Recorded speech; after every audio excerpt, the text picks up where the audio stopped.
ठीक है। हम लोग अभी तक जितनी भी इंटरनेशनल लेवल पे चीजें घटनाएं घटी हैं उसको डिस्कस कर लिए हैं। ठीक है, यूनाइटेड नेशन के रोल को भी देखा हम लोगों ने कि वर्ल्ड प्लेटफॉर्म पे जो यूनाइटेड नेशन को देखा जा रहा है तो वो पूरी तरीके से अपना कर्तव्य निभाने में असमर्थ है। ठीक है ना, बहुत जगह ऐसे वॉर हो रहे हैं जो कि शांति में बदल नहीं रहे हैं। ठीक है ना, ये सारी चीजें देखते हुए अचानक से ऐसा एक सिचुएशन आया, ग्लोबल क्राइसिस आई, जिसके अंतर्गत में क्या महामारी का दौर है। ठीक है, कोविड-19 एक ऐसी परिस्थिति थी जो कि चाइना से स्टार्ट हुआ। ठीक है, पूरे ग्लोब में फैला। ठीक है, पूरा का पूरा ग्लोब लॉकडाउन हो गया था। वहां पे हम लोग विशेष तौर पे क्या देखें, दो चीजें, दो फेल्योर हमको दिखी वहां पे ग्लोबल वर्ल्ड ऑर्डर में। अगर जो भारतीय दृष्टिकोण से देखा जाए तो सबसे पहला जो हमारा फेल्योर था वो क्या था, WHO का, वर्ल्ड हेल्थ ऑर्गेनाइजेशन कि किस तरीके से वर्ल्ड हेल्थ ऑर्गेनाइजेशन की क्या जिम्मेदारी है कि विश्व स्तर पे किसी भी महामारी को रोके। ठीक है ना, कोई भी ऐसी प्राकृतिक आपदा आ जा रही है, अगर जो इंसानियत को उससे खतरा है तो WHO उसको सामने आकर के लोगों की मदद करे। ठीक है, लेकिन वैक्सीनेशन के अंतर्गत में क्या हुआ, बहुत सारे बहुत आगे समय तक हम लोगों ने ये देखा कि वेस्टर्न कंट्रीज कुछ ऐसी थी, बहुत सारी ऐसी कंट्रीज थी जो वैक्सीनेशन डेवलप कर ली थी, लेकिन उसका रीडिस्ट्रीब्यूशन वर्ल्ड में प्रॉपरली नहीं हो पा रहा था। ठीक है ना, तो ये WHO का फेल्योर था। सबसे पहली चीज कि जब भी किसी क्राइसिस का जन्म होता है, किसी भी संकट का जन्म होता है, तो ये अंतरराष्ट्रीय एजेंसियों की जिम्मेदारी है कि उसकी इंफॉर्मेशन को पहले गैदर करें। ठीक है ना, सबसे पहले उसकी जानकारी निकालें कि वो क्या है, किस प्रकार से वो मानवता पे इफेक्ट कर सकता है सबसे, और दूसरी चीज कि उसके प्रति क्या प्रिकॉशन हमको लेना है, ऐसे कौन कौन से कदम उठाने हैं जिससे आगे आने वाली जो जनता है उनका बचाव हो सके। ठीक है, तीसरी चीज क्या है कि उसका उपचार क्या है। ठीक है ना, उपचार को ढूंढा जाए, और उपचार मिलने के बाद क्या, उस उपचार का जनता तक पहुंच। ठीक है ना, इन सारी चीजों को स्टडी किया इंडिया ने, भारत में देखा कि WHO World Health Organization particularly क्या वर्ल्ड में डिफरेंट डिफरेंट प्लेसेस पे वैक्सीन वगैरह प्रोवाइड करने में असमर्थ है, इसलिए भारत आगे आया और बहुत सारे देशों की मदद किया। सेकंड जो फेल्योर हम लोगों ने देखा वो क्या था, वर्ल्ड ट्रेड ऑर्गेनाइजेशन का। ठीक है ना, क्या फेल्योर था ये,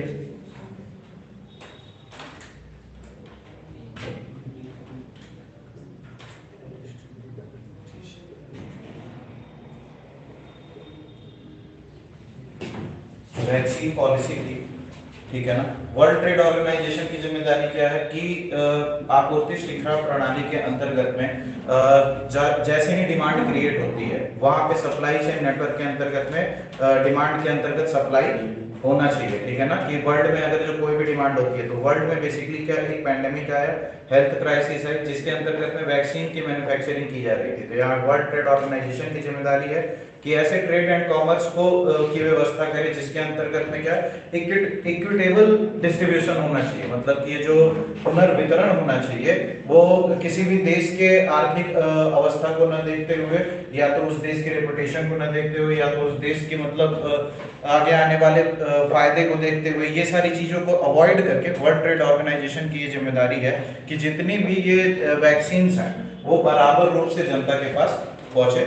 ये सारी चीज तो विश्व स्तर पे क्या था ना कि एक चीज और इंडिया ने स्टडी किया कि यूनाइटेड नेशन भी फेल हो रहा है। तो विश्व की जो भी सारी संस्थाएं हैं विश्व स्तर पे हम लोगों ने देखा कि मल्टीलैटरलिज्म के अंतर्गत में, बहुपक्षीय बहुध्रुवीय दुनिया के अंतर्गत में जो विश्व स्तरीय संस्थाएं हैं वो भारत के अंतर्गत में जो चैलेंजेस आ रहे हैं, वर्ल्ड के अंतर्गत में जो चैलेंजेस आ रहे हैं उनको फेस करने के लिए पर्याप्त नहीं है। ठीक है ना, तो इन सारी चीजों को स्टडी करते हुए कि महामारी के बाद हमारी क्या नीति होगी, हमारी कूटनीति होगी विश्व को लेकर के, उसको लेकर के हम लोगों ने बहुत ज्यादा चेंज लेकर के आया अपने अंदर। ठीक है ना, कि 70 साल से हमारी पॉलिसी कुछ डिफरेंट थी।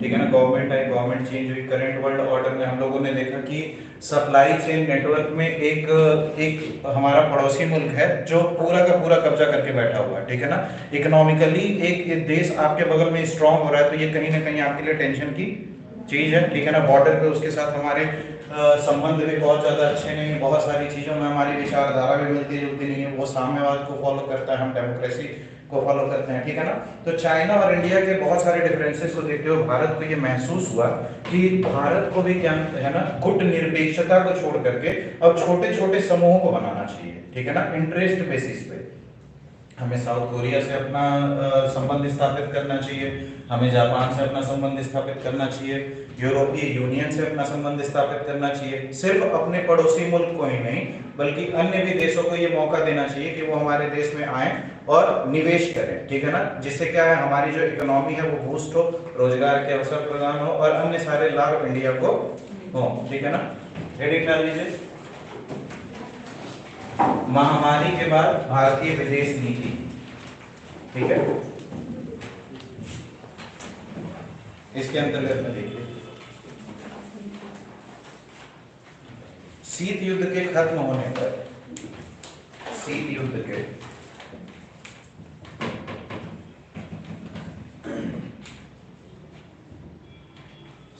के खत्म होने पर वैश्वीकरण का नया दौर आया।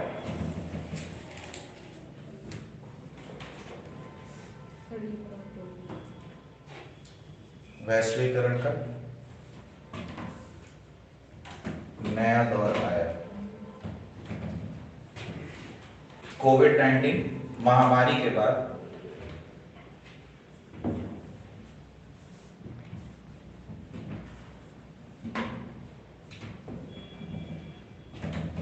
कोविड-19 महामारी के बाद पूरा विश्व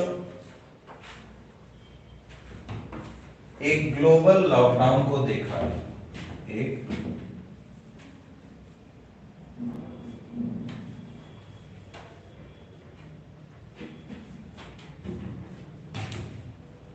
एक ग्लोबल लॉकडाउन को देखा और यह अनुभव किया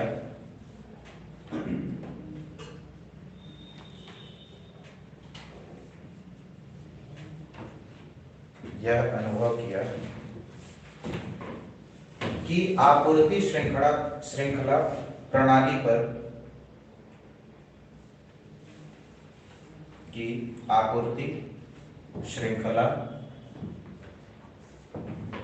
पर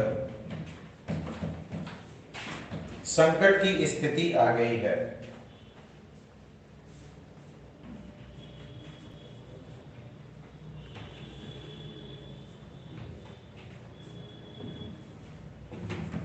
ठीक है, आगे लिख लीजिए, भारत द्वारा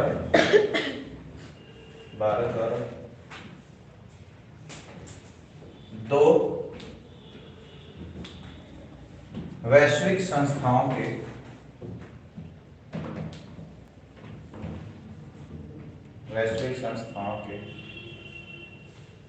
कार्य पर भी सवाल उठाया गया।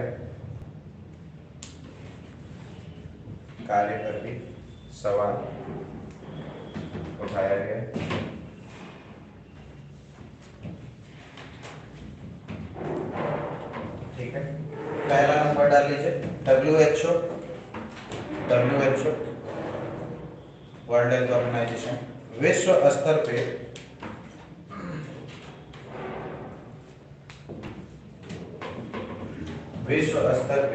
महामारी के रोकथाम के लिए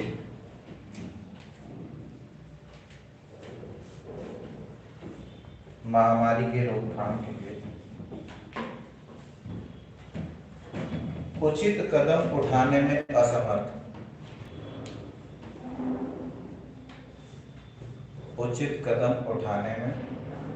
असमर्थ।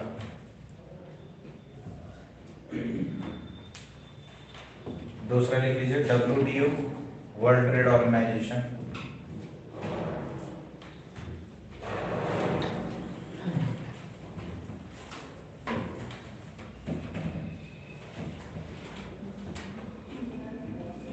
वैक्सीन की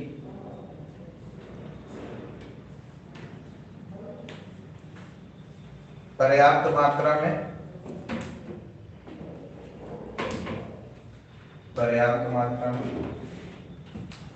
उत्पादन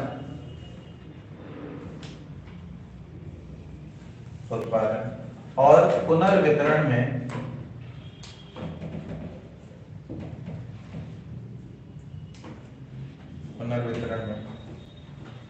कमी।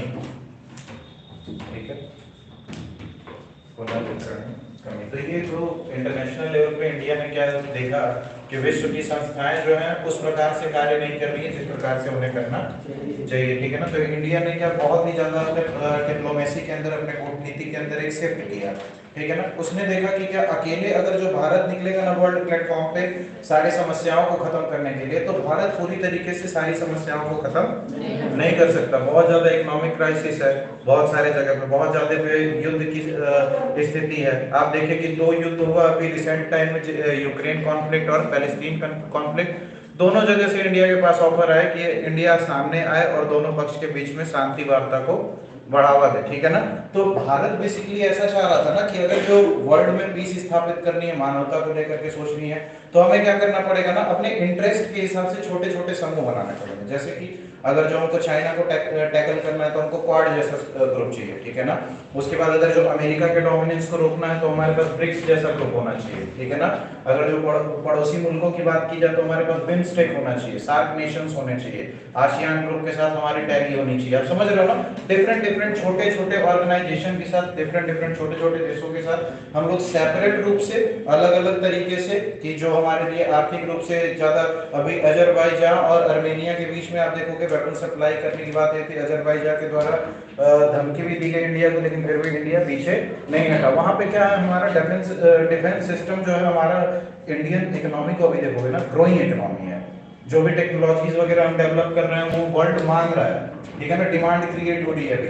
ऐसे समय में अगर जो हम किसी देश का पक्ष देखते हुए किसी को हम डिमांड की सप्लाई नहीं करेंगे तो क्या हमारा मार्केट आगे बढ़ पाएगा। तो इंडिया को ये भी सोचना है, इकोनॉमिकली भी स्ट्रॉन्ग करना है हमें अपने कंट्री को, ठीक है। तो इसी संदर्भ में क्या हुआ ना, इन्हीं सारी सिचुएशंस को, इन्हीं सारी परिस्थितियों को देखते हुए भारत ने क्या किया, 4 तरीके की मेजर पॉलिसी शिफ्ट करी, ठीक है ना, अपने नीतियों में बदलाव किया। वो चारों तरीका हम लोग देख लेते हैं। भारत के द्वारा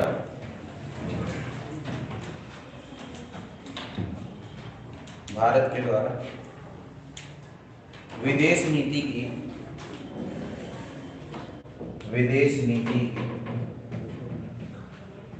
4 मुख्य बातें।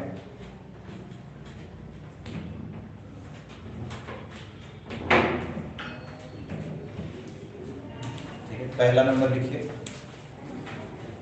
वर्तमान परिस्थिति को देखते हुए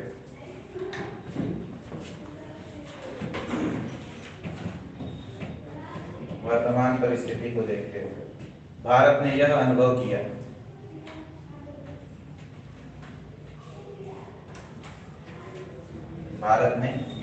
किया कि विश्वव्यापी संकटों का सामना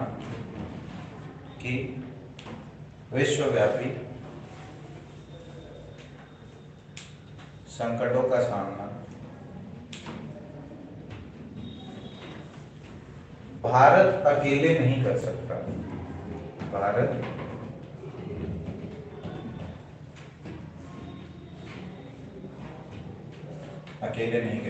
सकता। इसलिए भारत ने निर्णय लिया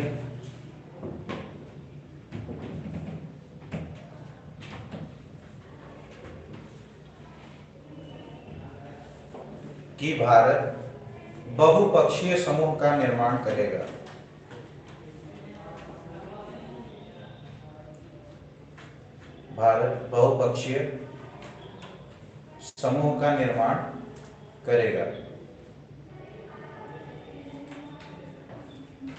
और छोटे छोटे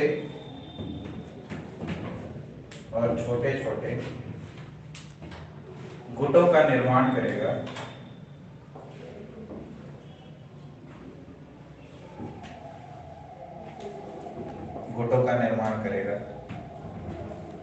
जिसमें एक विचारधारा के राष्ट्र जुड़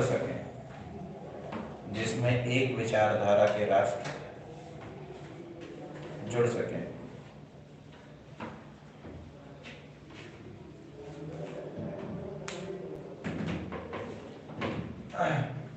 फिर इसके बाद क्या होगा, इंडिया को आप डीपली स्टडी करोगे तो इंडिया की अब तक फॉरेन पॉलिसी में क्या था कि नेबरहुड फर्स्ट पॉलिसी हम लोग रखते थे। जैसे कि जो हमारे पड़ोसी मुल्क हैं उनके ऊपर हम विशेष ध्यान देते थे, उन्हें मोस्ट फेवर्ड नेशन का खिताब देते थे कि ट्रेड एंड कॉमर्स के अंतर्गत में हमारे से बहुत ज्यादा कस्टम या फिर एक्सरसाइज ड्यूटी चार्ज नहीं करेंगे, ट्रेड एंड कॉमर्स फ्रीली करेंगे, ठीक है ना।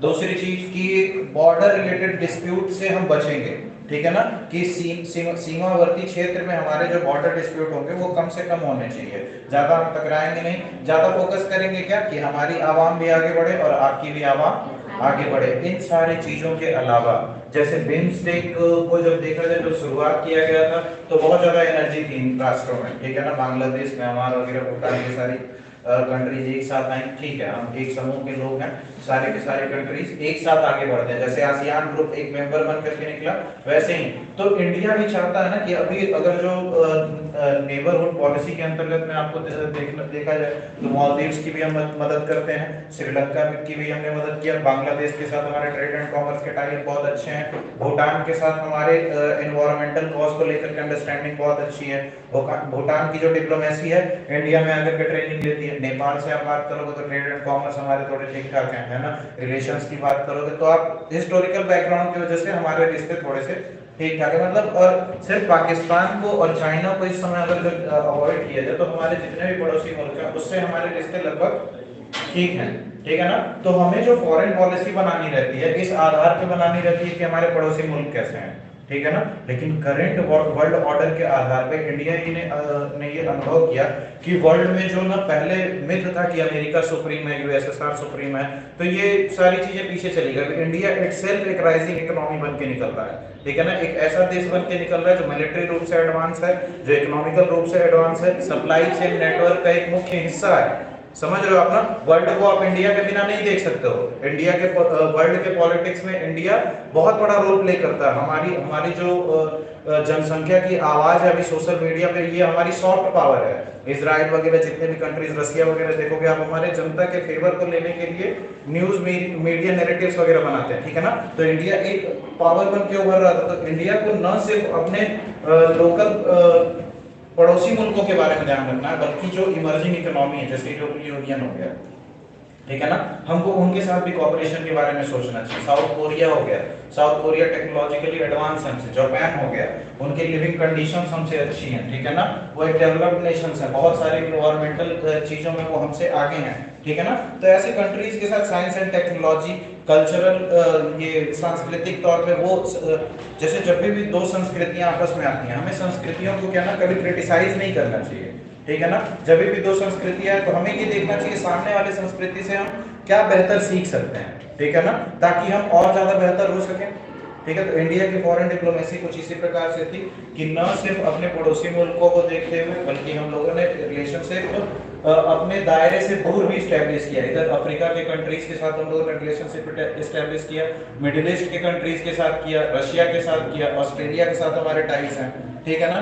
उसके बाद फिर इधर आप देखोगे अमेरिका के साथ हमारे टाई अप हैं, तो ऐसे करके लैटिन अमेरिका में ब्राजील वगैरह इन सारे कंट्रीज के साथ हमारे डायरेक्टली टाई अप्स हैं, तो वर्ल्ड में हम लोगों ने अपनी पहुंच को सिर्फ अपने पड़ोसी मुल्कों तक नहीं रखा है बल्कि वर्ल्ड में अन्य जगह पे भी हम अपने पहुंच को पहुंचाने की कोशिश की है, तो हमारी जो फॉरेन डिप्लोमेसी है वो बहुआयामी तरीके से डेवलप कर रही है, ठीक है ना, अब हम सिंगल इंडिविजुअल की तरह नहीं सोच रहे हैं कि हम 4-5 मुल्क साथ में आएंगे, एक साथ काम करेंगे, आगे बढ़ेंगे, नहीं, वर्ल्ड ऑर्डर में जिससे हमें सहमति मिलेगी, जिससे कॉपरेशन मिलेगा, उसके साथ हम साइंस एंड टेक्नोलॉजी साझा करेंगे, संस्कृति साझा करेंगे, अगर जो हमारे संविधान में कुछ बेहतर डाला जा सकता है तो उसको भी हम साझा करेंगे ताकि हमारी जो आवाम है उनको बेहतर जिंदगी प्रदान की जा सके, ठीक है, तो सेकंड नंबर लिख लीजिए,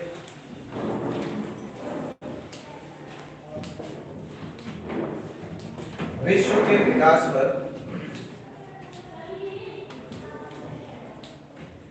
विकास पर नजर रखते हुए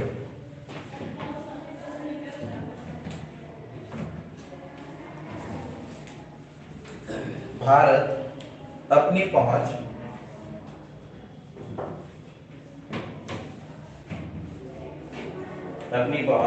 न सिर्फ अपने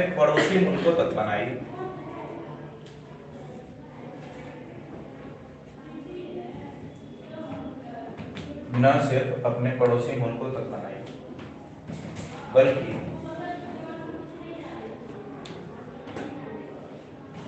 विश्व के ऐसे जो भी राष्ट्र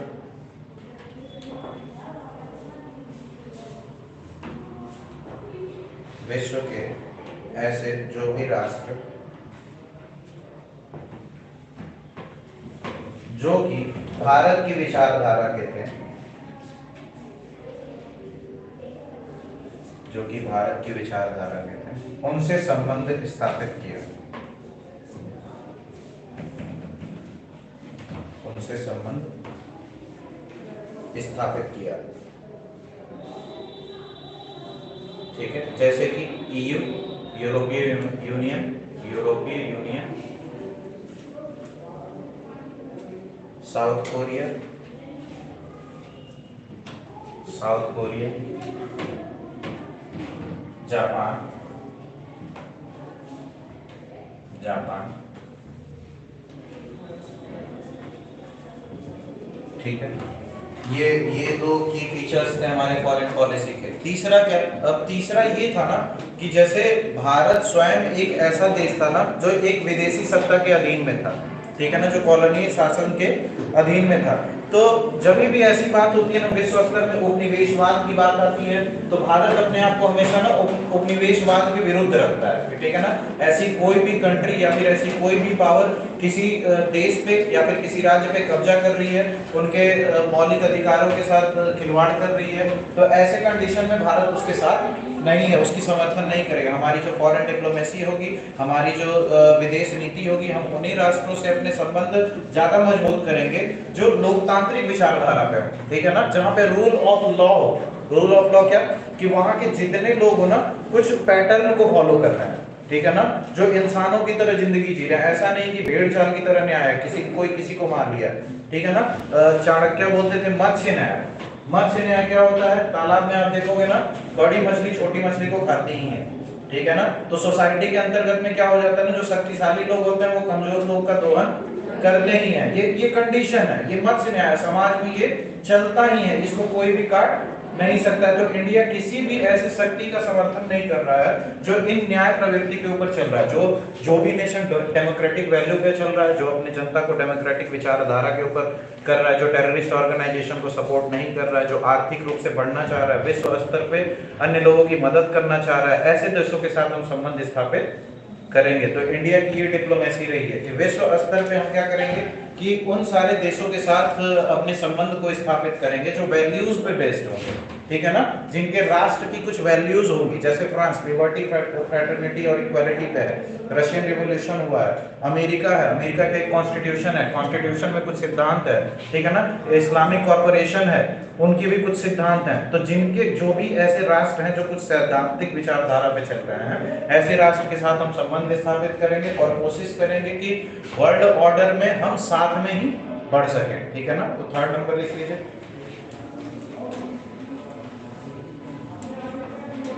भारत निश्चित रूप से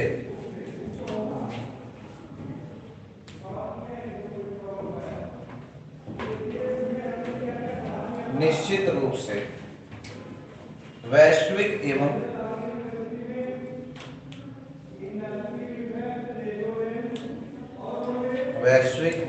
स्थानीय उपस्थिति को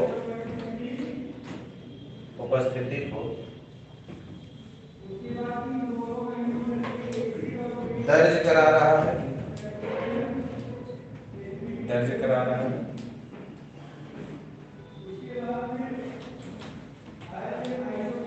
और यह सुनिश्चित कर रहा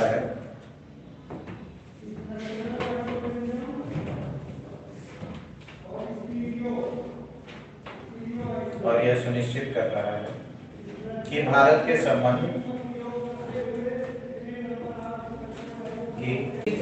चाइना के साथ हमको कोऑपरेट करके चलना है, तो हम बिल्कुल कोऑपरेट करके चलेंगे, है ना। हम एक ऐसे संबंध स्थापित करने की कोशिश करेंगे चाइना के साथ जिसमें चाइना भी आगे बढ़ सके और हम भी आगे बढ़ सके। हमें दुश्मनी किसी से भी नहीं करनी है, लेकिन संबंध हमें किसके साथ स्ट्रॉन्ग करने हैं जो हमारी तरह सोच के हो, जो हमारी तरह विचारधारा के हो, ठीक है ना। जैसे सोसाइटी में आप हर किसी के साथ उठ बैठ सकते हो, चल सकते हो, लेकिन मित्र आपका कौन रहेगा, जो आपके विचारधाराओं का हो, ठीक है ना। तो इसी तरह फॉरेन डिप्लोमेसी में भी इंडिया का भी सिद्धांत है।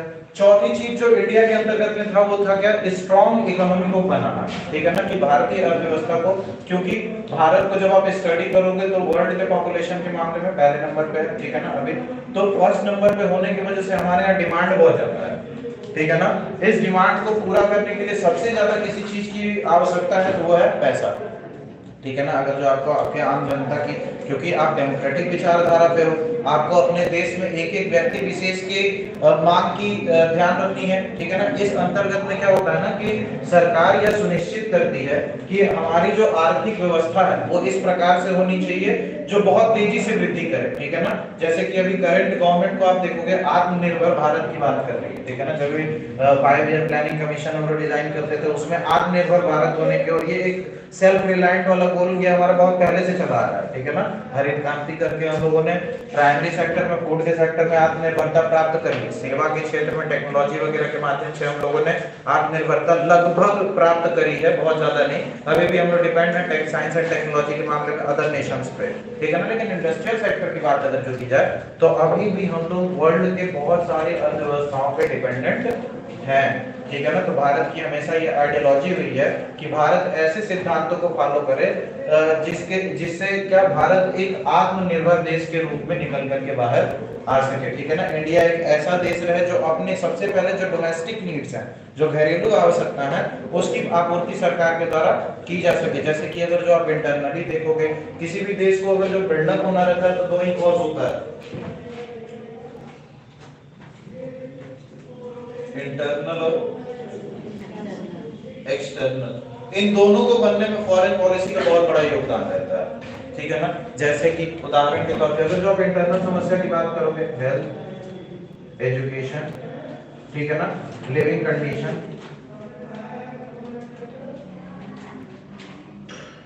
ठीक है ना। आपका जन्म अमेरिका में हो रहा है, आपको गवर्नमेंट क्या देगी, फ्री में राशन प्रदान करेगी। उसके बाद फिर बढ़िया बढ़िया पढ़ने के लिए एजुकेशनल इंस्टीट्यूशंस आपको गवर्नमेंट वाले मिल जाएंगे, पढ़ाई लिखाई करके आपको जॉब वगैरह मिल जाएगी, एक अच्छी लाइफ आप जियोगे। अगर जो आप कुछ भी नहीं करोगे तो सरकार आपको बेरोजगारी भत्ता भी देगी, ठीक है ना। तो ज्यादा मतलब टेंशन नहीं है। तो सब कोई सोचता है कहाँ जन्म हो, अमेरिका में हो, बीच पे टहलेंगे, ठीक है ना। तो ऐसी तरह की थिंकिंग होती है।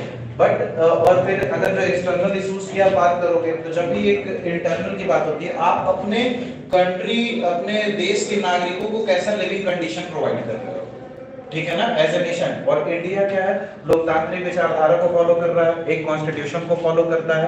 इसकी जो सोच है, जब भी आप कॉन्स्टिट्यूशन को स्टडी करोगे तो हमें अपने नागरिकों को बराबरी का अधिकार देना है, सामाजिक अधिकार देना है, आर्थिक अधिकार देना है, हमको हर एक को बराबर करना है ना। हर एक व्यक्ति जब भी अपने सोसाइटी में उठे, इज्जत के साथ उठ सके, बेहतरीन जिंदगी जिए। तो हम उन देशों के साथ कभी भी रिश्ता नहीं जोड़ना चाहेंगे जो तानाशाह प्रवृत्ति के होंगे।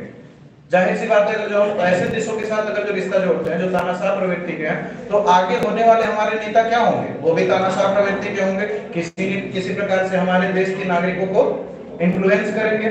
तो ऐसे कंडीशन में हम लोग हमेशा चाहेंगे कि इंटरनल रूप से जो हमारी फॉरेन पॉलिसी है वो बाहर से हम उसी व्यक्ति से, बोलते हैं संगति से गुण होता है और संगति से नहीं होता है। क्या होता है ना कि आप फॉरेन रिलेशंस ऐसे कंट्रीज के साथ बनाना चाहोगे जो इकोनॉमिकली आपको एडवांस करेंगे। फॉर एग्जांपल, जैसे कि आपको अगर जो रिलेशनशिप पाकिस्तान और अमेरिका के बीच में चूज करना होगा तो आप किसके बीच में चूज, किसके बीच, अमेरिका से। क्यों? अमेरिका भले से कोई भी ऐसी कंट्री है जो हमें पहले अच्छी भावना से नहीं देखता था, मगर जो उसके साथ हम कोऑपरेशन करते हैं तो हम भी लोकतंत्र को फॉलो कर रहे हैं, वो भी लोकतंत्र को फॉलो कर रहा है, ठीक है ना।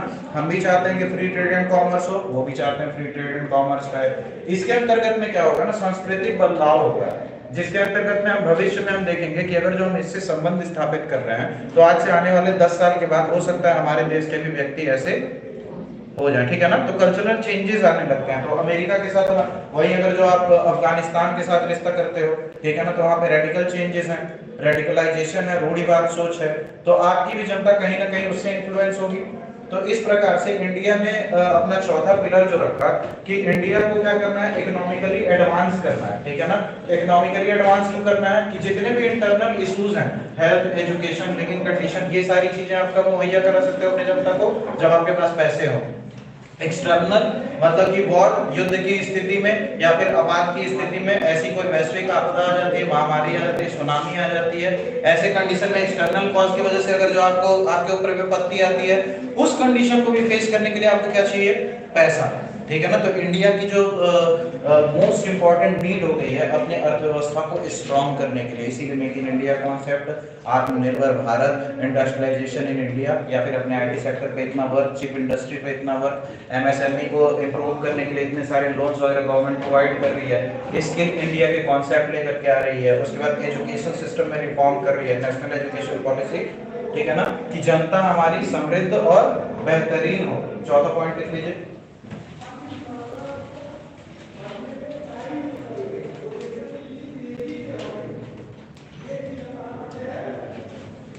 एक मजबूत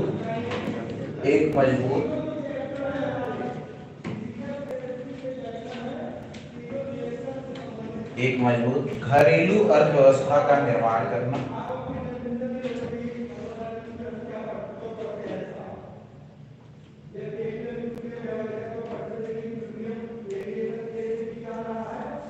घरेलू अर्थव्यवस्था का निर्माण करना। इस संदर्भ में सरकार द्वारा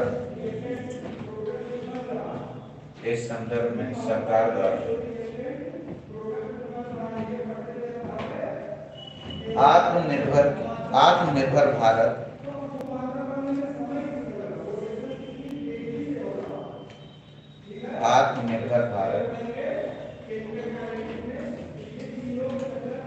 की अवधारणा को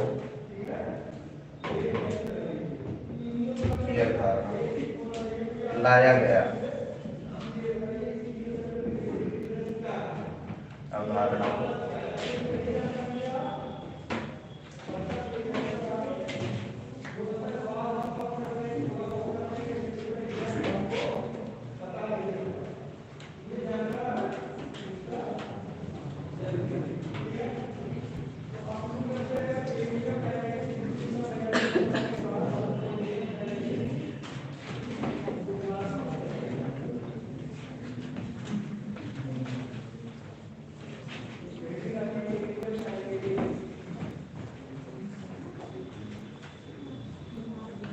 अगली हेडिंग डाल लीजिए, भारतीय विदेश नीति ऐतिहासिक पृष्ठभूमि।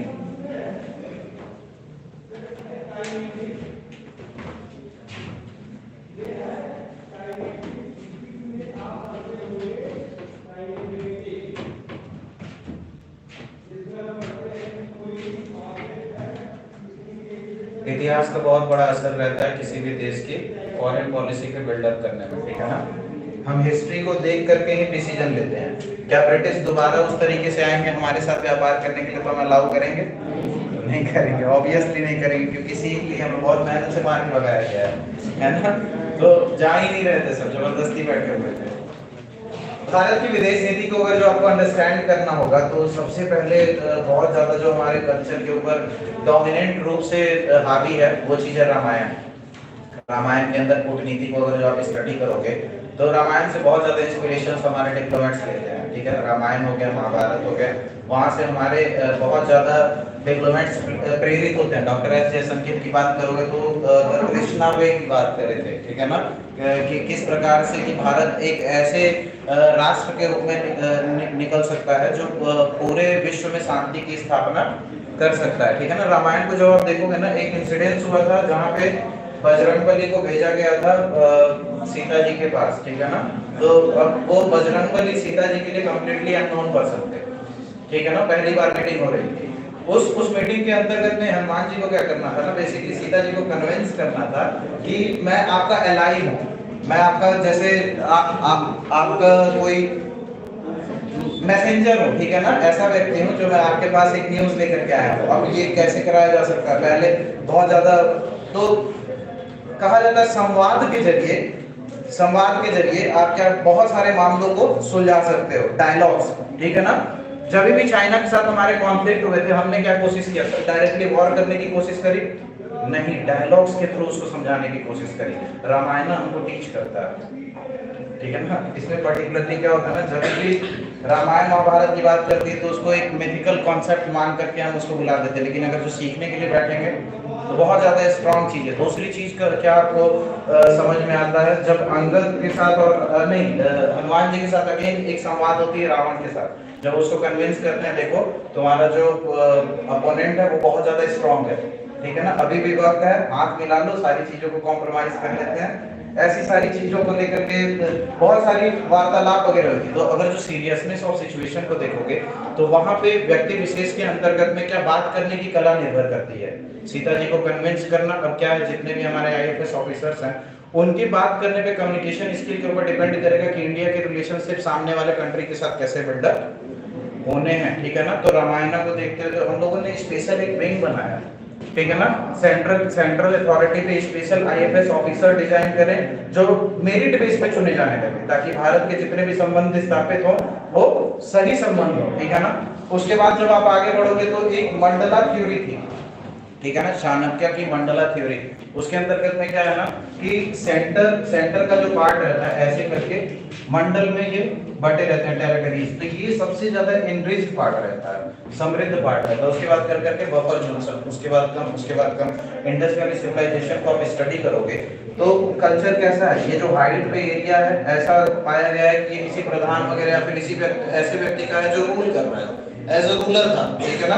मिडिल में क्या है, जो ट्रेड एंड कॉमर्स वगैरह जो वेस्ट टाइप के जो लोग थे जो ट्रेड एंड कॉमर्स वगैरह को फॉलो अप कर रहे हैं उनको, और लास्ट में क्या थी, ये जो लेबर क्लास थी, ठीक है ना। ऐसे करके हमको देखता था स्ट्रक्चर। अगर जो आप स्टडी करो तो मंडला थ्योरी के अंदर बेसिकली क्या है, इन बिटवीन इंटेलेक्चुअल क्लास रहता था, समृद्ध क्लास रहता था, उसके बाद करके क्या जो ट्रेड एंड कॉमर्स को सपोर्ट करते थे, उसके बाद इस तरह करके लोग क्या करते थे ना, सेफ ऑर्गेनाइजिंग थ्योरी की, देश जो है उसकी राष्ट्र को सुरक्षित रखना है, पहली चीज, जनता के अंतर्गत में न्याय होनी चाहिए, दूसरी चीज, उसके बाद फिर ऐसे करके बहुत सारे फिलॉसफीज के ऊपर बेस्ड था। तो हमारा जो हिस्टोरिकल ऐतिहासिक पृष्ठभूमि आप देखोगे ना तो भारत एक ऐसी सिविलाइजेशन है ना कि नॉलेज का भंडार है।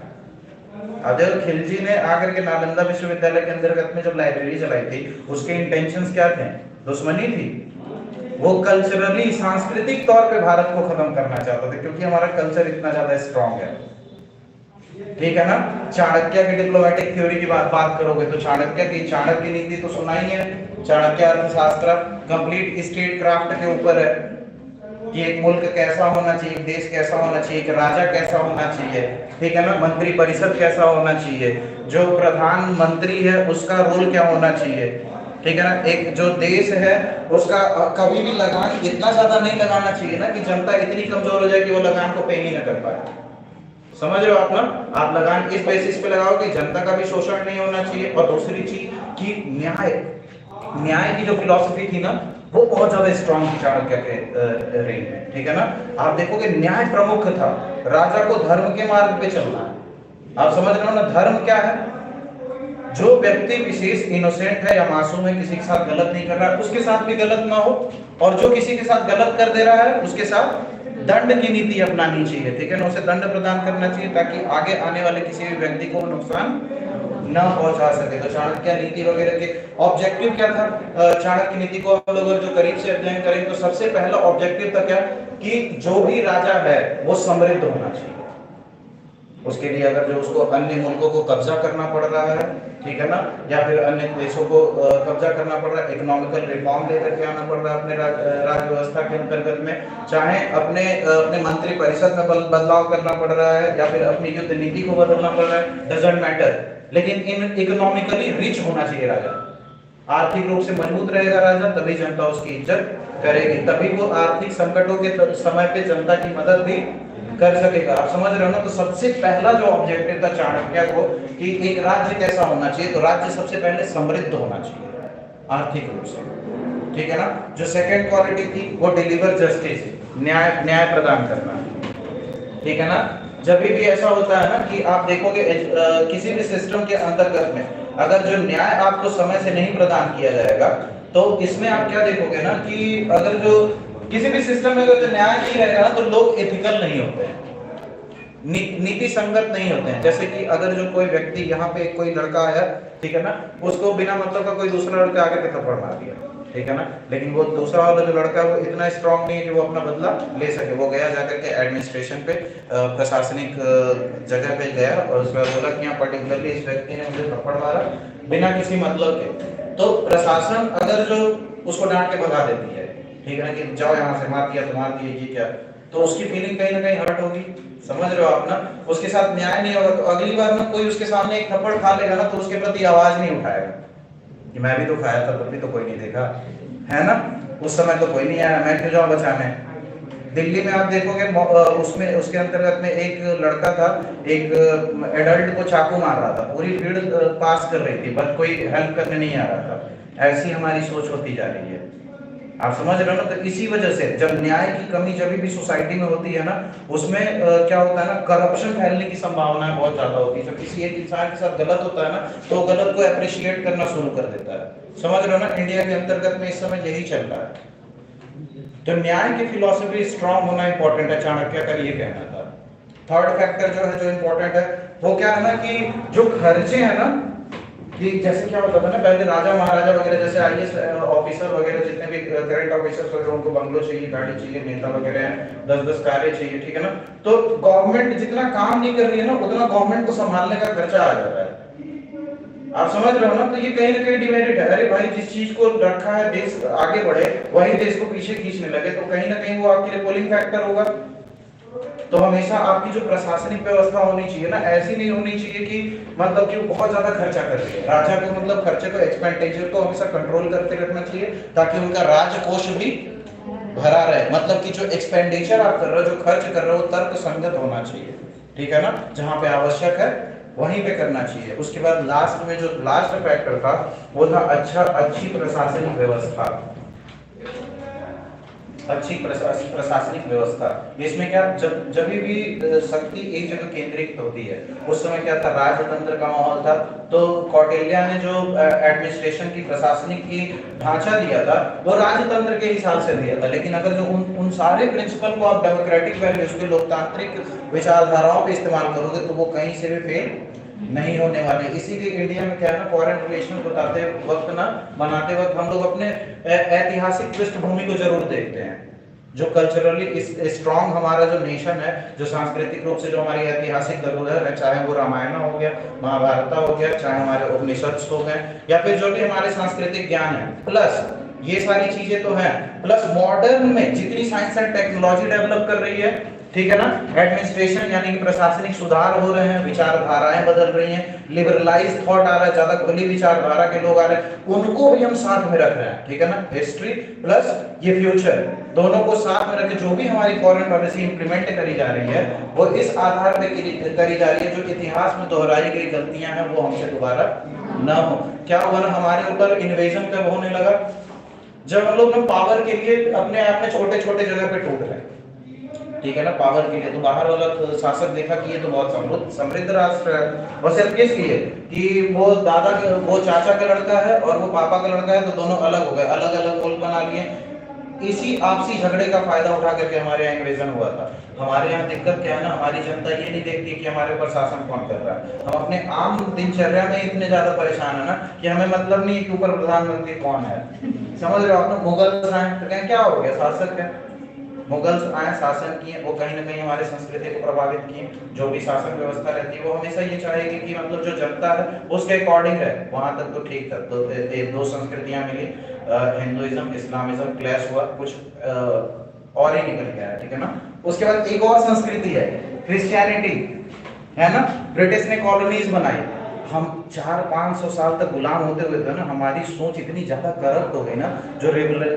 जो क्रांतिकारी हमारी मतलब संस्कृति थी, जो हमारी जो कंप्लीटली साइंस बेसिस पे हमारी एजुकेशन सिस्टम थी, उसको हम लोगों ने भूल लिया, ठीक है ना। तो अभी विदेश नीति फॉर्म करने में वो सारी चीजों को हम अवॉइड नहीं करते हैं। ये नहीं कि आजाद हुए उसके बाद का सोच रहे हैं, नहीं, उसके पहले भी भारत था, ठीक है ना। जब ये यूएस वगैरह कुछ नहीं थे, उसके भी पहले भारत था, ठीक है। जब कुछ भी नहीं था तब भी भारत था। तो दैट्स व्हाई पॉलिसी ऐसी फॉर्मेशन होनी चाहिए कि हम समझें कि हम क्या हैं एक्चुअली में। भारत की मतलब डिप्लोमेसी को हम लोग समझें, भारत की पावर को समझें, सांस्कृतिक एंगेजमेंट को समझें। इसमें लिख लीजिए,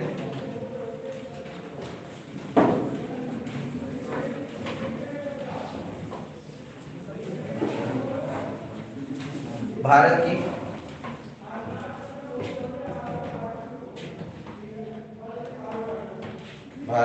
विदेश नीति निर्माण करते हुए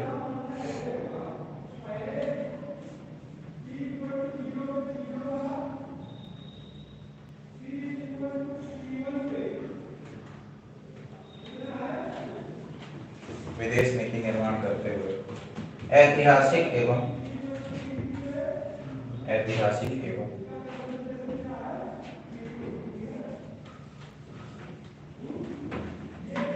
भौगोलिक कारणों को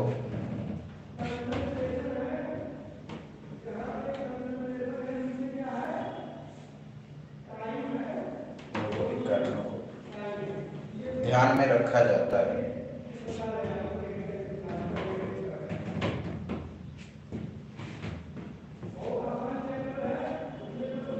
भारतीय इतिहास में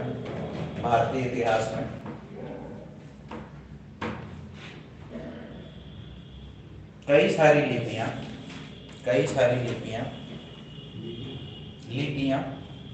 या ग्रंथ या फिर टेक्स्ट, कई सारी लिपियां जैसे कि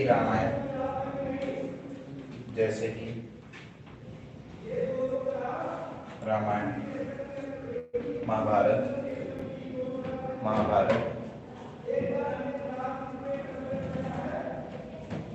चाणक्य की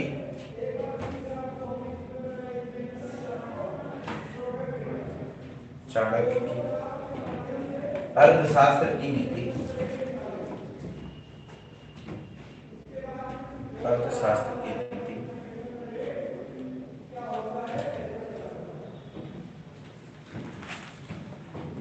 उसके बाद कौटिल्य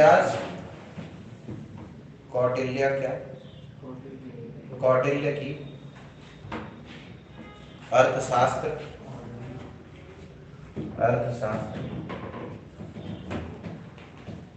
और भारतीय विदेश नीति।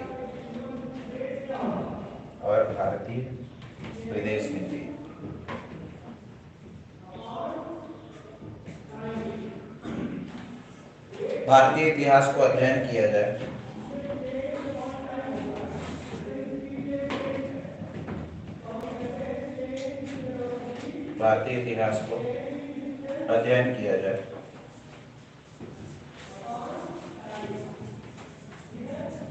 तो राज्य के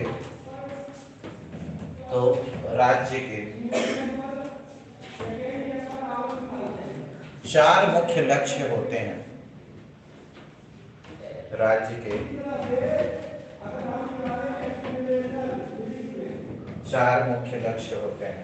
पहला आर्थिक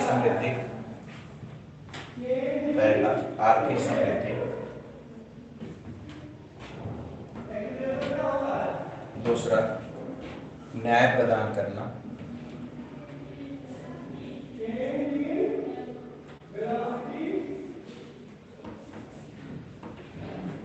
ठीक है, न्याय प्रदान करना, राजस्व खर्चों पे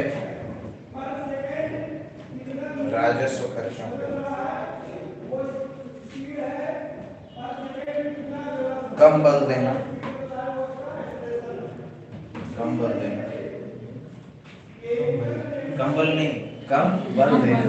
ठीक है ना, ठंडी ज्यादा सता रही है। उसके बाद अच्छी प्रशासनिक व्यवस्था, ठीक है, चौथा है अच्छी प्रशासनिक व्यवस्था।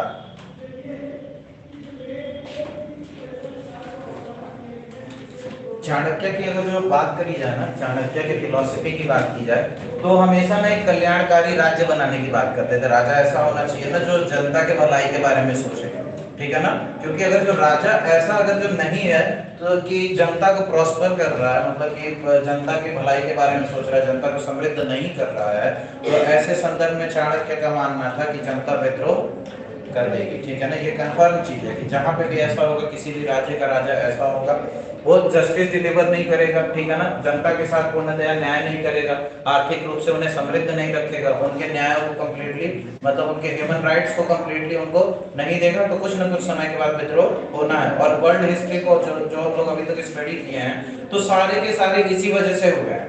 जहां भी जनता को ऐसा लगा कि नहीं इससे बेहतर जिंदगी हम जी सकते हैं, तो बिल्कुल उसने क्रांति की है और अपने विचारधाराओं का फॉर्मेशन किया। तो चाणक्य के अकॉर्डिंग कि हमेशा राज्य कैसा होना चाहिए, कल्याणकारी होना चाहिए, राजा कैसा होना चाहिए जो अपने अर्थव्यवस्था या फिर अपने नागरिकों को समृद्ध बना करके रखे। और 3 तरीके की पावर के बारे में बताया उन्होंने, ठीक है ना। 3 तरीके की पावर क्या है? सबसे पहली चीज है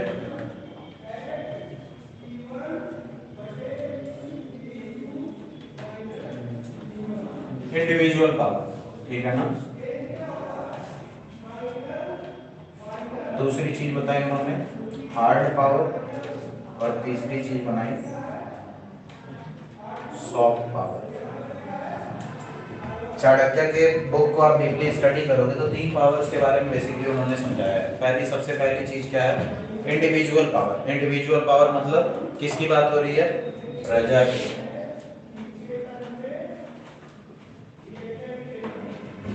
वही नेपोलियन वाली कहावत कि अगर जो लीडर शेर है तो कुत्ते भी शेर की तरह लड़ेंगे, अदरवाइज कंडीशन बेकार होनी है। मतलब कि सपोज दैट कि कोई ऐसा राजा है, सपोज दैट आपके देश का कोई प्रधानमंत्री है, बहुत ज्यादा पढ़ा लिखा, कोई मतलब साइंटिस्ट आदमी बन गया है। अब वो जो आइडियाज इंप्लीमेंट करने जाएगा ना, वो आपको समझ ही नहीं आएगा, तो आप कहोगे कि ये हमारा नेता अच्छा नहीं है, ठीक है ना। बहुत बार ऐसा होता है ना कि प्रजा या तो इनसफिशिएंट होती है राजा को समझने में, या फिर राजा इनसफिशिएंट होता है प्रजा को समझने में, ठीक है ना। इंडिविजुअल पावर की जब भी बात होती है तो जनता कैसी है, ठीक है ना। ये राजा है, इसकी जनता कैसी होगी? जैसा ये राजा रखेगा, ठीक है ना। अगर ये राजा तानाशाह होगा तो क्या समृद्ध जनसंख्या होगी? नहीं होगी, ठीक है ना। तो राजा की विचारधारा कैसी होनी चाहिए? चाणक्य ने बताया वेलफेयरिस्टिक स्टेट होनी चाहिए, ठीक है ना, कल्याणकारी राज्य होना चाहिए। जब भी ऐसी परिस्थिति होगी, कोई भी राज्य कल्याणकारी हो, तो वहां की जनता समृद्ध और सुखी होगी कि नहीं? जहां पे जनता समृद्ध और सुखी रहती है, वहां पे ऑटोमेटिकली उनकी विचारधाराएं शुद्ध हो जाती है, ठीक है ना। तो जब भी इंडिविजुअल पावर की बात करी जा रही है, तो यहाँ पे बात करी जा रही है क्या?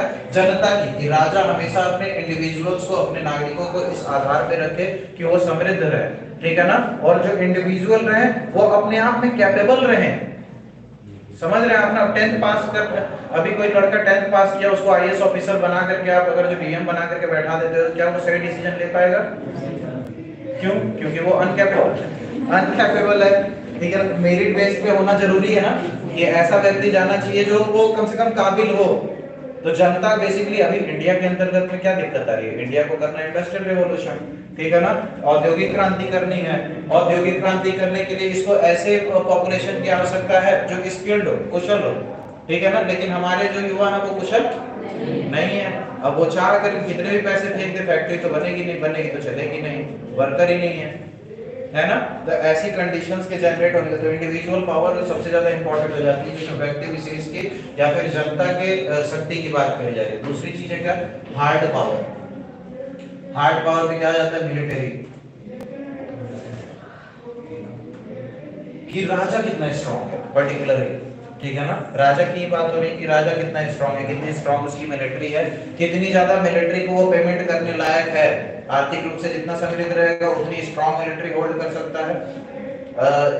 ये ब्रिटिश के साथ जब आप देखोगे, ब्रिटिश के साथ जब भी अलाइनमेंट ट्रेडिंग होती थी, गठबंधन होता था किसी भी राजा का, चाहे किसी भी निजाम का, चाहे किसी भी ये किसी भी मतलब राजा का कह सकते हो, जब भी होता तो ब्रिटिश क्या कहते थे कि ठीक है, मेरी जो सेना रहेगी वो तुम्हारे टेरिटरी में रहेगी और उसका खर्चा भी तुम ही उठाओगे, है ना।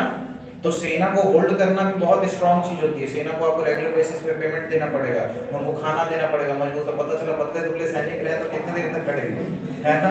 तो सेना को आपको विशेष ट्रीटमेंट देना पड़ेगा। तो इसके अंतर्गत में क्या है? राजा की मिलिट्री पावर कैसी है, ठीक है ना। और थर्ड चीज होती है सॉफ्ट पावर की। अगर जो ये राजा बोल रहा है, इस राजा का ये मुल्क है, इसके आसपास के भी पड़ोसी मुल्क हैं, ठीक है ना, अगर जो ये कोई आदेश दे रहा है तो उसका पालन कितने लोग कर रहे हैं, ठीक है ना। जैसे अगर जो अभी पाकिस्तान कुछ बोलेगा तो क्या आसपास के जितने भी बिम्स्टेक नेशन के देश हैं वो मानेंगे? नहीं मानेंगे, जान रहे उसकी डिसीजन मेकिंग रिलायबल नहीं है। लेकिन इंडिया अगर जो बोलेगा कि ठीक है मेरे पास एक नया स्कीम है, तो सारे लोग मानेंगे कि नहीं? है ना?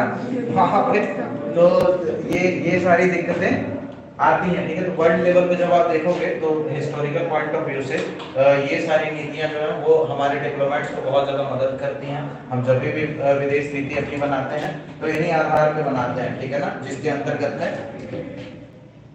चाणक्य नीति की बात कर लो, चाहे रामायण की बात कर लो, चाहे महाभारत की बात कर लो, जब भी मैं अपनी नीतियों का निर्माण करते हैं तो अपने ऐतिहासिक पृष्ठभूमि को देख के करते हैं, ठीक है ना। अगला कटिंग डाल लीजिए।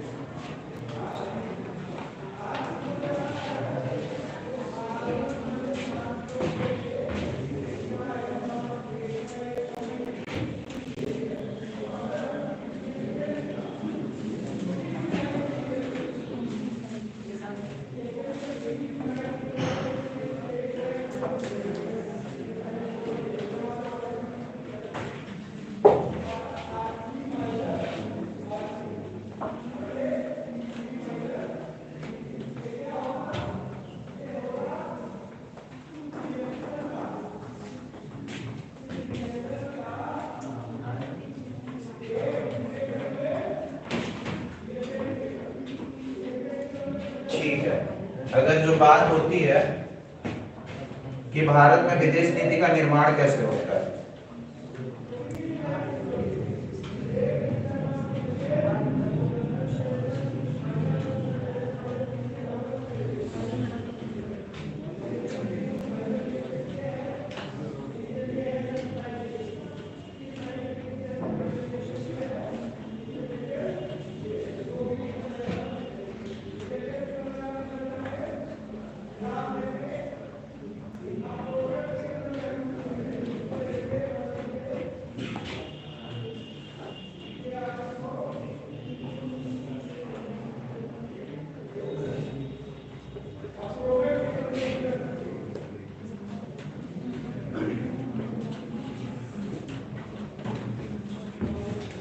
अगर जो विदेश नीति की बात करोगे इंडियन कंडीशन में, ठीक है ना, कि भारतीय विदेश नीति का निर्माण किस प्रकार से होता है, कौन कौन सी संस्थाएं इसके ऊपर कार्य करती हैं, या फिर कौन कौन डिसीजन मेकिंग में मदद करता है कि हमारा किसी भी देश के साथ क्या बॉन्ड होना चाहिए, किस प्रकार से हम लोग लॉन्ग टर्म में सोचेंगे कि शॉर्ट टर्म में सोचेंगे, किस हिसाब से काम होना चाहिए। मुख्य रूप से ये तीन जो चीजें हैं वो इंडियन फॉरेन पॉलिसी को बहुत ही ज्यादा इन्फ्लुएंस करते हैं, विदेश नीति को बहुत ज्यादा इन्फ्लुएंस करते हैं। सबसे पहला है पीएमओ, प्राइम मिनिस्टर ऑफिस, ठीक है ना। प्राइम मिनिस्टर ऑफिस क्या है? पीएम प्लस कैबिनेट, उनका जो भी है उस ऑफिस के अंतर्गत में सेक्रेटरीट वगैरह होती है, जो भी डिसीजन मेकिंग होती है वो लाइन एजेंसी और स्टाफ एजेंसी के समन्वय से होती है। जो आखिरी निर्णय होता है वो किसके द्वारा लिया जाता है? पीएमओ के द्वारा लिया जाता है। किसी भी देश से हमारा वो डिपेंड करता है ना लीडरशिप क्वालिटी किसकी है। अगर जो आप इंदिरा गांधी जी की बात करोगे आप, तो उस समय वो अपने विचारधारा के हिसाब से चली थी, क्योंकि हम लोगों ने देखा कोल्ड वॉर के अंतर्गत में नेहरू जी ने गुटनिरपेक्षता के चीज को फॉलो किया था कि हमें ना यूएस की साइड पे जाना है, यूएसएसआर के साइड पे जाना है। सेम थिंग इंदिरा गांधी जी ने फॉलो करी। जब उनका एरा आया तो उन्होंने क्या बोला कि हम किसी भी देश के साथ गुट बना के नहीं रहेंगे, बट अगर जो कोई भी ऐसा नेशन है जो हमारे साथ मिलकर के आगे बढ़ना चाहता है तो वो मोस्ट वेलकम है हमारे लिए, उसके साथ हम डिप्लोमेटिक रिलेशनशिप रखेंगे। ऐसा नहीं है कि हम यूएसए के साथ रिश्ता रख रहे हैं तो यूएसएसआर के साथ दुश्मनी कर रहे हैं, यूएसएसआर के साथ रिश्ता कर रहे हैं तो यूएस के साथ दुश्मनी कर रहे हैं। नहीं, अगर जो हमारे रिलेशनशिप के लिए यूएस और यूएसएसआर दोनों काम करेंगे तो हम दोनों के साथ अपना रिलेशनशिप बिल्डअप करेंगे, ठीक है ना। तो इस तरीके की विचारधारा है। उसके बाद फिर आप मनमोहन सिंह जी को देखिए। मनमोहन सिंह जी ने अमेरिका के साथ हमारे रिलेशनशिप को बेटर किया, कहा कि नहीं, अगर जो हमको अपना आर्थिक रूप से हमें ओपन होना पड़ेगा, लिबरलाइजेशन, प्राइवेटाइजेशन और ग्लोबलाइजेशन को ब्रॉड रूप से एक्सेप्ट करना होगा, ठीक है ना। और इस चीज को देखते हुए हम लोगों ने अपने रिलेशनशिप यूएस के साथ स्ट्रॉन्ग बिल्डअप करना शुरू कर दिया, ठीक है ना, मनमोहन सिंह जी के अंतर्गत में। उसके बाद फिर मोदी जी के रेल में हम लोगों ने देखा कि क्या बहुआयामी ढंग से हम रिश्ते बनाने लगे, ठीक है ना। इकोनॉमिक तरीके से अगर जो हमारी किसी देश के साथ रिलायबिलिटी है तो हम उसके साथ देख रहे हैं। उसके बाद फिर अगर जो आप देखोगे किसी देश के साथ मिलिट्री तौर से, जैसे रशिया के साथ अगर जो आप बात करोगे तो इकोनॉमिकली वो हमें बहुत ज्यादा हेल्प नहीं कर सकता है, लेकिन दो चीज में वो हमारी मदद कर सकता है। क्या? एक चीज है मिलिट्री पॉइंट ऑफ व्यू से, कि हमें वो ऐसी टेक्नोलॉजी, ऐसी साइंस प्रोवाइड कर सकता है जो हमको वर्ल्ड में फार सुपीरियर बना सकता है, ठीक है ना। क्योंकि ब्रह्मोस मिसाइल का एग्जांपल आप देखोगे, रशिया और इंडिया ने मिलकर के कोलैबोरेट करके एक मिसाइल सिस्टम डेवलप किया, आज वर्ल्ड में उसकी डिमांड है ना।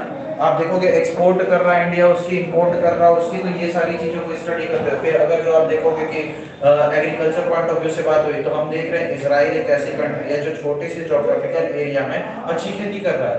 अपने अपने जो कंट्री के जो नेशन के जो नागरिक हैं उनका भरण पोषण अच्छे से कर ले रहा है, ठीक है ना। तो इजराइल के साथ हम एग्रीकल्चरल फील्ड में ज्यादा कोऑपरेशन कर रहे हैं, ठीक है ना। हम लोग देख रहे हैं ट्रेड कॉमर्स को देख करके, सप्लाई चेन नेटवर्क को देख करके। चाइना एक ऐसी कंट्री है जो सप्लाई चेन नेटवर्क का अहम हिस्सा है, तो हम चाइना के साथ भी रिलेशनशिप अच्छे कर रखे हैं। यूरोपियन यूनियन को देख रहे हैं कि अगर जो हमको क्या करना है ना, कि अपनी विचारधाराओं को बदलना है, लिबरल रखना है, इंडस्ट्रियली अपने आप को सुपीरियर करना है, साइंस एंड टेक में एडवांस करना है, तो हमको वेस्टर्न सिविलाइजेशन से भी इंटरेक्शन बनानी पड़ेगी। उसके बाद मिडिल ईस्ट को देखिए, अफ्रीका को देखिए, लैटिन अमेरिका को देखिए, तो बहुत आयामी ढंग से ऐसे ऐसे देशों से भी हम लोगों ने रिश्ता बनाना शुरू कर दिया है जिनसे कई सालों से हमारे रिलेशनशिप खराब थे, ठीक है ना। इसी संदर्भ में बहुत सारे ऐसे देश हैं जिनसे हमारे रिलेशनशिप थोड़ा सा बेटर भी हुए, जैसे कनाडा का एग्जांपल आप लेंगे तो, ठीक है। खालिस्तान इसको लेकर के हमारे सोच मिलते जुलते नहीं है। अमेरिका, कनाडा और ये यूरोप वगैरह की जितनी भी कंट्रीज हैं, अपने आप को लिबरल साबित करने के चक्कर में बहुत सारे ऐसे लोगों को शरणार्थी बना रखे हैं जो कि कई देशों की विचारधारा के अनुकूल नहीं है, ठीक है ना। जैसे कि बहुत सारे टेररिस्ट ऐसे भी हैं जो अमेरिका में, कनाडा में जाकर के फ्रीली मूव करते हैं और वो हमारे इंडिया के एंटी सेंटिमेंट्स लेकर के आते रहते हैं, ठीक है ना। विश्व स्तर पे ऐसी बातें करते हैं कि लोग एंटी इंडिया सेंटिमेंट डेवलप करें, इंडिया को ज्यादा फेवर न करें। विश्व स्तर में पिछले 70 सालों की आप बात करो ना, जब इंडिया के डेवलपमेंट की बात आती है, बहुत ज्यादा वर्ल्ड से हमें कोऑपरेशन नहीं मिला, बहुत ज्यादा हमें सहानुभूति नहीं मिली, हमें एक खास कंडीशन मिला है जब भी हमें डेवलप, इतने सारे युद्ध का सामना हम लोगों ने किया है। आज इंडिया जब स्टैंड कर रहा है तो वर्ल्ड के सारे देश को एक साथ लेकर के चलना चाह रहा है। तो ऐसी है हमारी फॉरेन डिप्लोमेसी।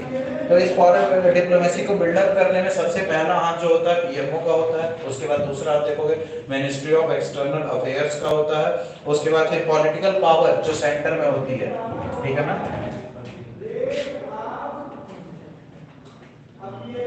अभी कौन सी है? बीजेपी है ना। इसके पहले कौन सी थी? कांग्रेस थी। आप जैसे ही पार्टियां चेंज होती होंगी आपको विचारधारा में परिवर्तन दिख जाता होगा, ठीक है ना। जैसे ही सरकारें चेंज होती होंगी तो जो हमारे सामने वाला देश है वो भी तो ये देख रहा है ना कि ये लोकतांत्रिक विचारधारा पे इनके तो 5-5 साल के बंदे बदल जा रहे हैं, है ना।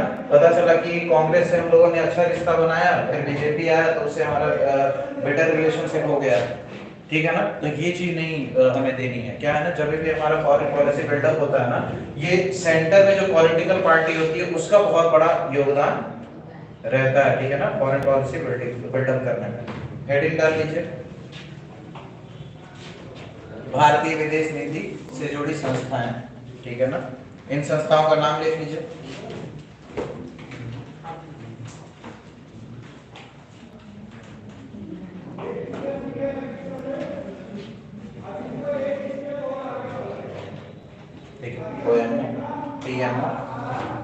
Ministry of external affairs, political party in power, राजनीतिक पक्ष जो सत्ता में हो गया।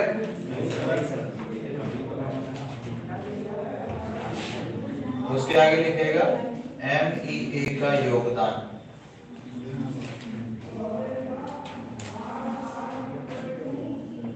मिनिस्ट्री ऑफ एक्सटर्नल अफेयर्स का योगदान।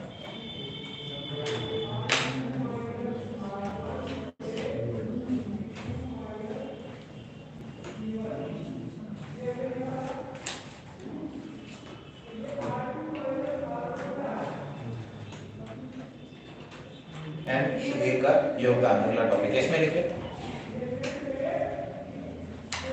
MEA एक प्राथमिक संस्था है, MEA एक प्राथमिक संस्था है जिसका भारतीय विदेश नीति में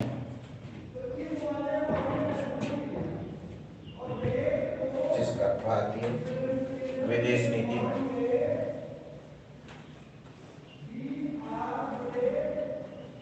सूचनाओं को इकट्ठा करने,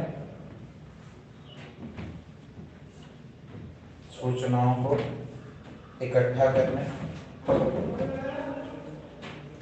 कॉमा, सूचनाओं का संस्करण करने,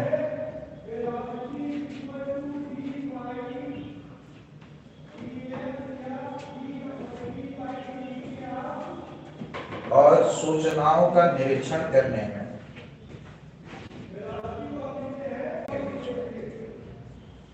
सही रूप से संबंध नहीं है।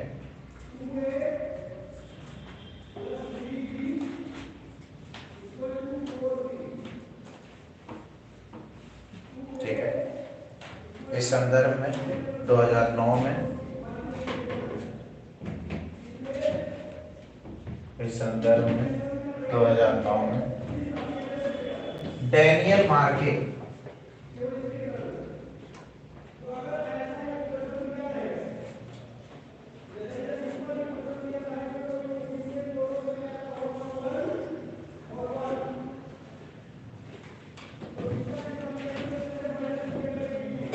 डैनियल मार्के ने अपनी किताब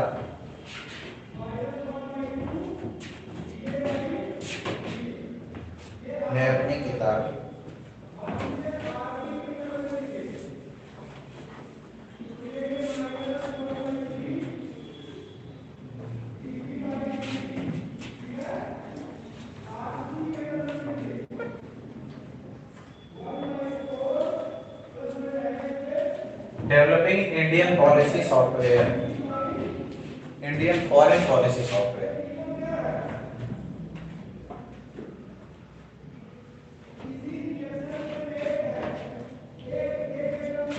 अपनी किताब developing Indian foreign policy software में यह दर्शाया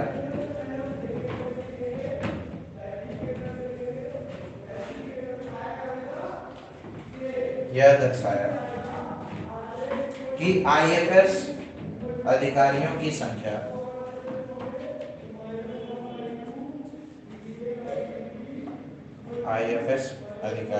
अधिकारियों की संख्या कम है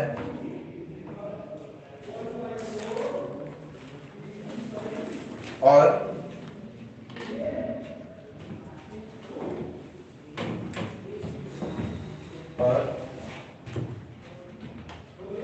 ट्रेनिंग को प्रशिक्षण बोलते हैं ना, और उनके प्रशिक्षण व्यवस्था में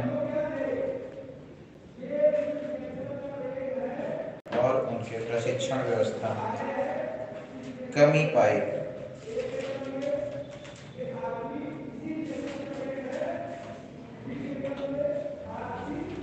ठीक है, मिनिस्ट्री ऑफ एक्सटर्नल अफेयर में 1964 तक, ठीक है ना, और लगभग 2009 तक ये कंडीशंस थी, ठीक है ना। लेकिन फिर 2020 में मिनिस्ट्री ऑफ एक्सटर्नल अफेयर में डिजास्टर चेंज किया गया मोदी गवर्नमेंट के द्वारा। आप देखोगे डॉक्टर जे सुब्रमण्यम जी, ठीक है ना, उनको क्या था, एक टेक्नोक्रेट है, एक चीज होता है ब्यूरोक्रेट, नौकरशाह, ठीक है ना, जो अभी स्टाफ एजेंसी में काम कर रहा है, ठीक है ना, एक नेता हो गया, ठीक है ना, वो डेमोक्रेट बोलते हैं उसको, जो लोकतांत्रिक विचारधारा से जनता ने उसे चुन करके भेजा है, और एक ब्यूरोक्रेट जिसको आप डेमोक्रेट बना करके रख रहे हो उसको टेक्नोक्रेट बोलते हैं, ठीक है ना, टेक्नोक्रेट। तो एस जयशंकर साहब हमारे टेक्नोक्रेट, और जब से उनको विदेश मंत्री बनाया गया है, आप देखोगे इंडिया के फॉरेन रिलेशंस एकदम डिफरेंट लेवल पे चल रहा है ना।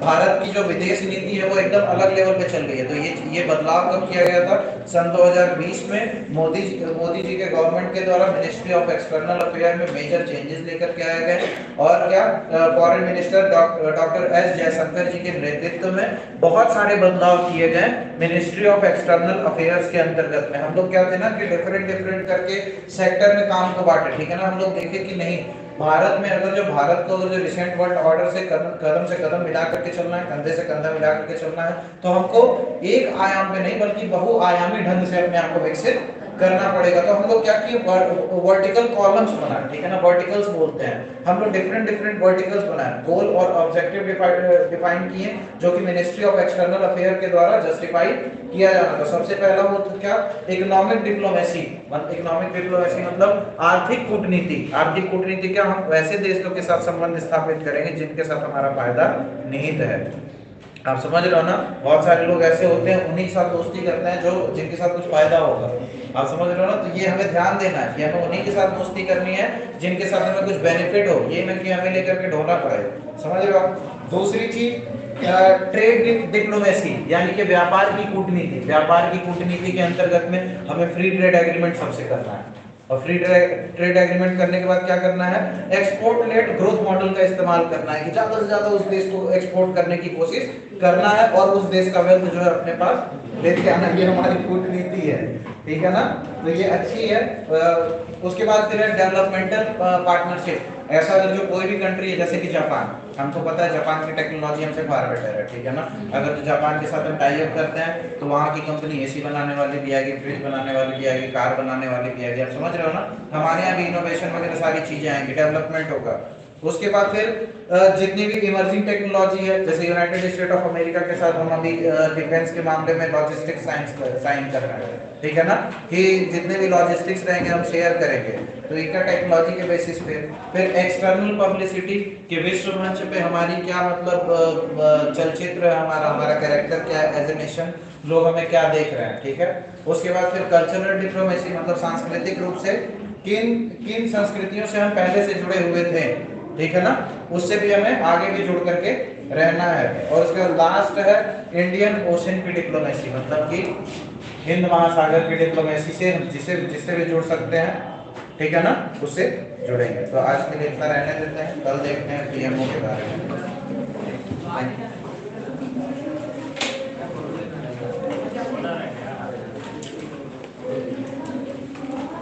ये बंद कर दीजिए।